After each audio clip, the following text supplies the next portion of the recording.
Greetings, royal family. All right, these housewives over yonder in Atlanta. So we got a new episode this week. Next week is the season finale. So things are winding down. So let's get into it. Thanks for clicking on the video. So Kenya, we see Kenya in her kitchen and Candy shows up. I'm a little bit confused or just surprised that Candy really is talking to Kenya and slightly taking relationship advice from Kenya. Like, Candy, you really taking relationship advice from Kenya? Candy says that she helps a lot. This is where she's talking to Kenya about the situation that's going on between her and Todd, about her not prioritizing her time with her family versus her friends. And Candy, she reveals, she's crying, and she reveals to Kenya in this scene that she helps a lot of people outside of her immediate family.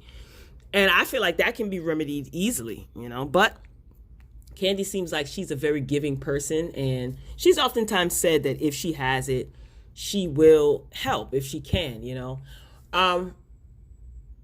I know a lot of people are saying like Candy has enough money. Kenya was like, how much money do you need? And that she needs to sit down and she needs to stop and yada, yada. Look, just because Candy is rich and a lot of people may feel like she has a lot of money or her net worth is a set amount, rich people have debt too that need to be paid. You know what I mean? A lot of rich people, a lot of wealthy people, or people whose gross income is in the millions, that doesn't mean liquid assets are in the millions. They have a lot of debt that needs to be paid. Bills got to get paid. And plus, she says that she's helping out a lot of people, aka she's giving people money. She says she takes care of a lot of kids. I wonder if Akbar V, Akbar V from Love and Hip Hop Atlanta is her cousin. So I wonder if Candy is financially supporting Akbar V's children. Akbar did say that Candy has helped her out a lot. But I mean, so maybe Candy feels like the weight is on her because she's one of the family members that made it. She's the one in the family that made it and has all of this success and wealth. So why not take care of the family? She has a big family.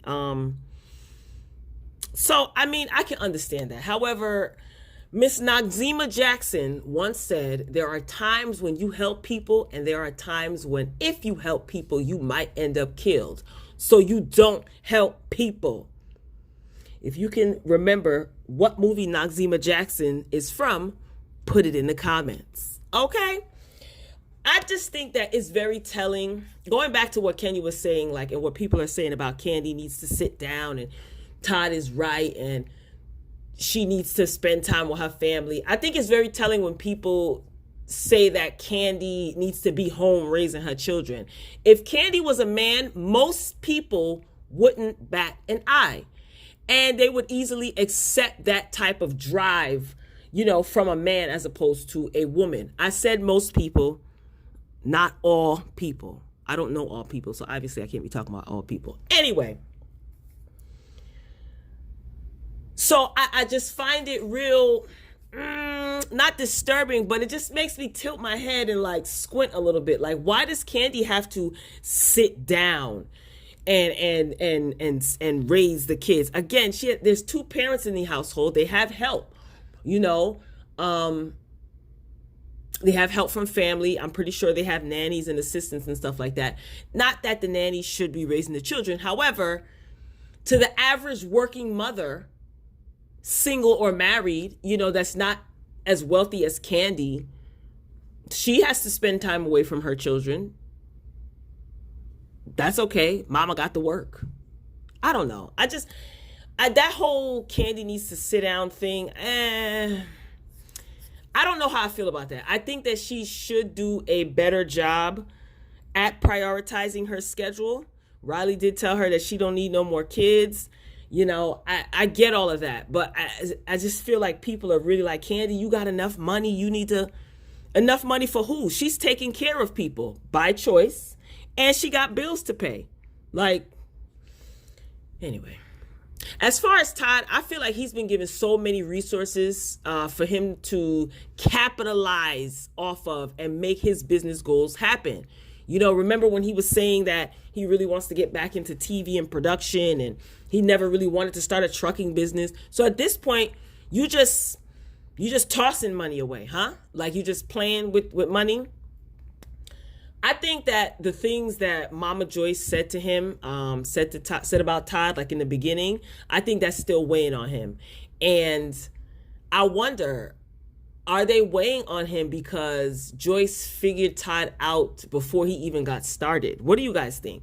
You think Todd is feeling some type of way that he has to kind of prove Mama Joyce wrong or change up his strategy because his intentions were kind of to get not that he doesn't love Candy, but his intentions were kind of to get a little piece of that pie for himself, and Mama Joy called it out. Anyway, as far as Candy talking to Kenya, I mean, was Tiny, Toya, and Rashida busy? Like, you really went round to Kenya? But I guess for a scene, it's for the show. Moving along to Cynthia. I'm really starting to question Cynthia's common sense. Seriously, especially when it comes to business. So she and her sister Mal, right? They're in the wine cellar and they're discussing business because Mal is the manager of the wine cellar. And Cynthia was just talking about how difficult it can be to work with family because sometimes you want to check family, meaning her sister, and they'll turn around and check you right back, meaning her sister. Because I think that Mal has good sense. In all the years that she has appeared sporadically on the show, she to me seems like she has good sense. And I've always liked Mal. Anyway, so they're discussing business, and Cynthia didn't even know that her wine cellar was closed on Wednesdays because she was talking. Oh God. So Mal had to tell her like, okay, well, we might have to shift things around if you're trying to do private parties because, the business is closed on Wednesdays. We'd have to change the signs. And Cynthia didn't understand why her employees, the employees at the Bailey wine cellar, have 2 days off out of the week.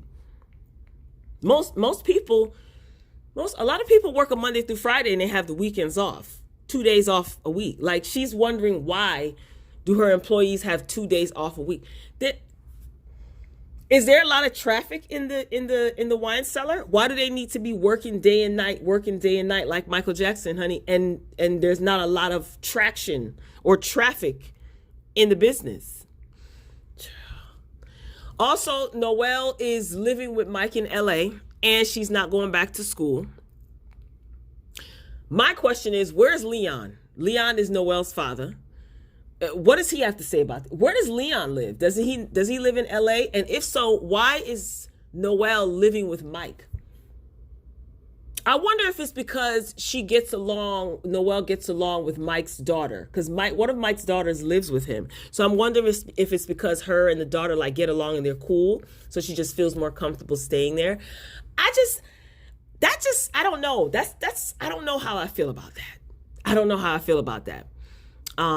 Cynthia just seems very aloof and it's just like, okay, well, that's fine. Cynthia could have Noelle living there to keep an eye on Mike, quiet as it's kept. I wouldn't be surprised if that was the case. But anyway, it's as far as Cynthia and this traveling back and forth to the West Coast, back to the East Coast, if she plans on marrying Mike, like if they really plan on getting married, I could see her moving to LA to obviously maintain the relationship.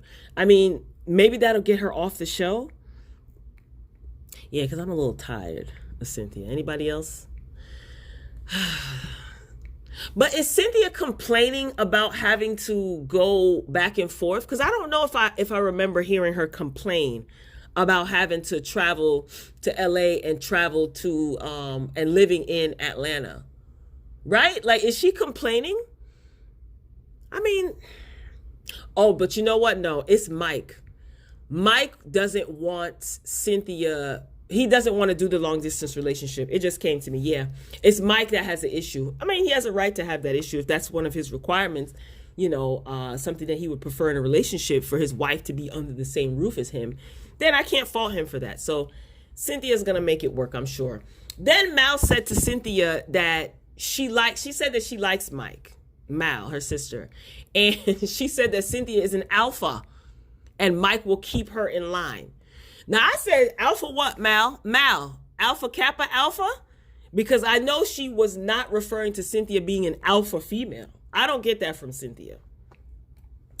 Moving along, Lord, Portia and Dennis, let us pray, everybody. I don't know what it is about people wanting to be in relationships with people that constantly embarrass them and treat them like they don't want to be bothered or they could take them or leave them. It's almost like it's some sort of fetish. Lord. So Portia wants Dennis to be with her and PJ in the same house every day. He says that he can't do that because of his work commute. Where Portia's house is located is hours away from where Dennis works. And the commute every day is taxing on him. And he also said that all of his stuff is somewhere else.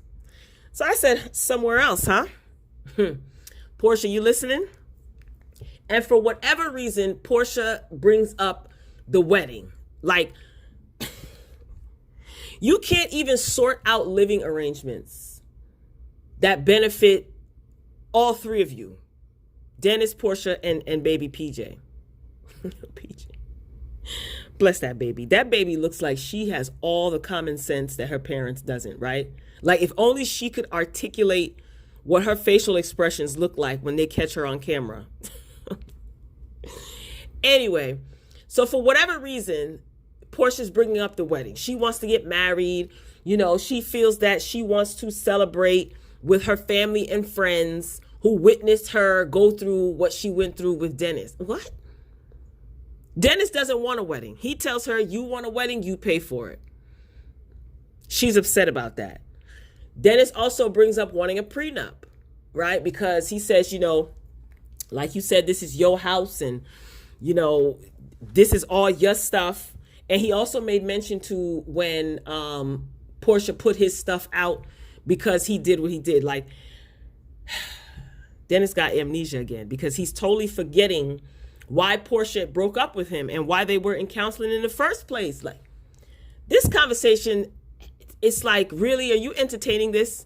So anyway, Dennis, he brings up wanting a prenup. Portia, she gets mad. She walks off.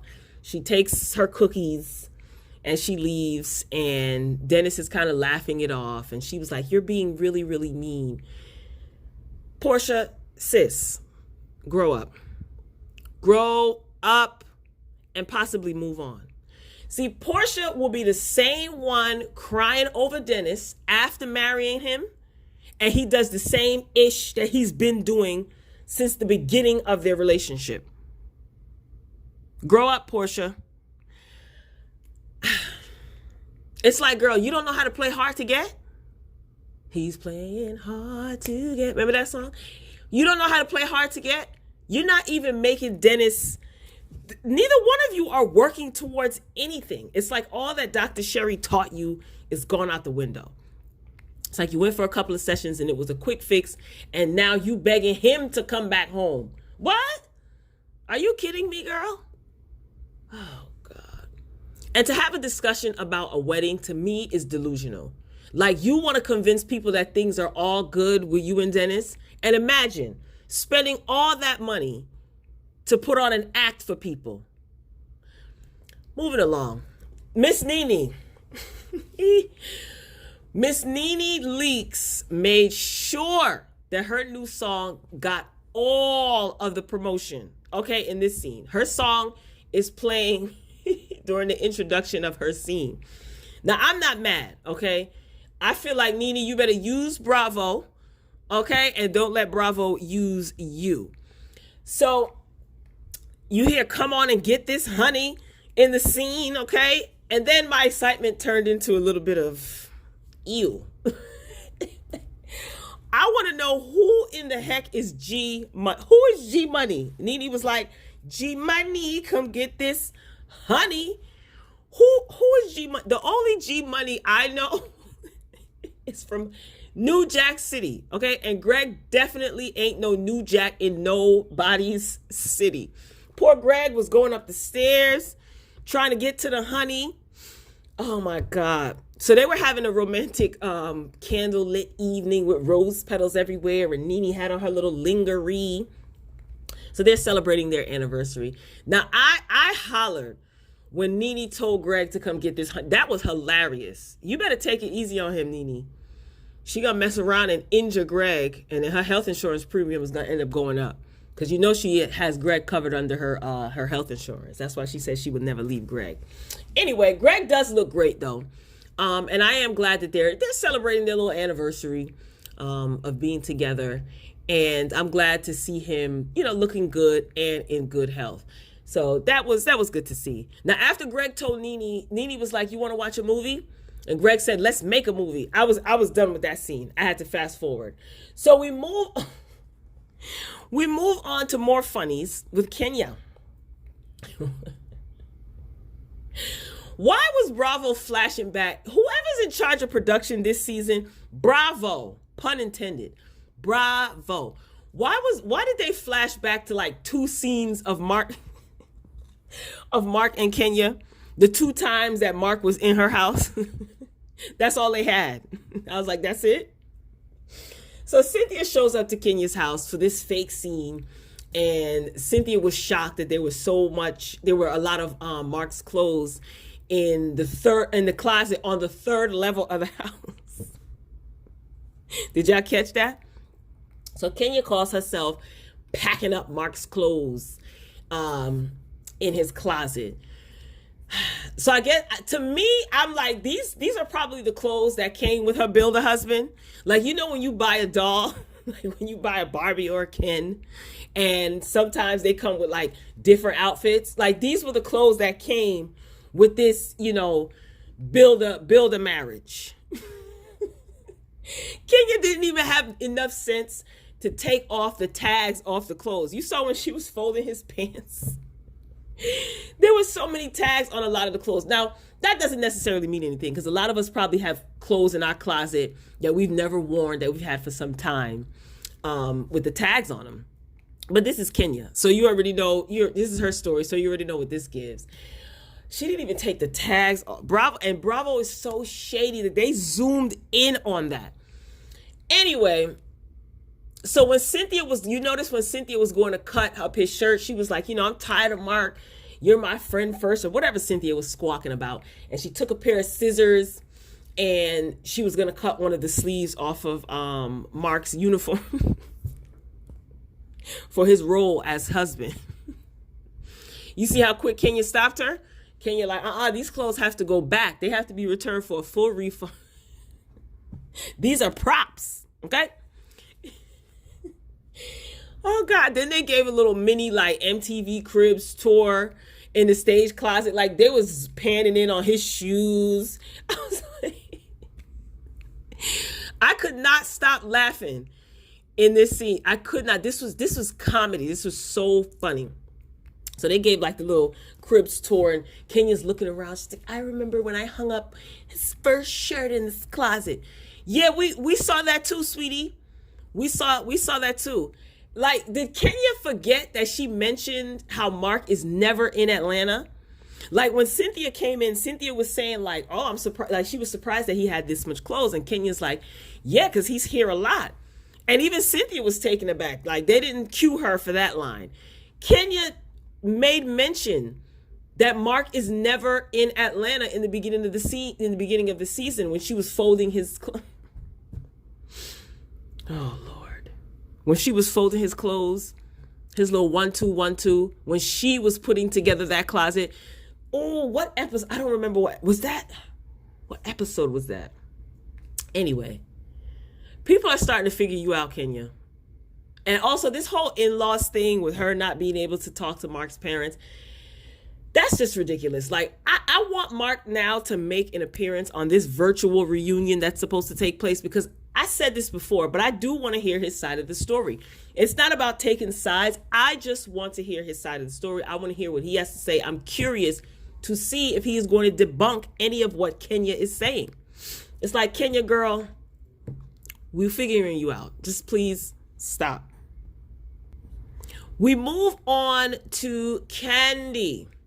Now, a part of me hopes that Mama Joyce was wrong about Todd. I really hope that Mama Joyce is wrong about Todd, but the other part of me feels like she might have been on to something. So anyway, a psychologist, they make an appointment with a psychologist who does home visits. So a psychologist arrives at the house to sit down with Todd and Kandi. So Todd starts to express how Kandi doesn't make time for her family with the little time that she does have. He says that she's shooting a movie and he's all for it, and she'll be back in town or back home for 2 days. And within those 2 days, she's going to see her friends. She's going to do this and do that. He says she doesn't prioritize time with her family. It's like everything else takes a back seat to her family and the kids.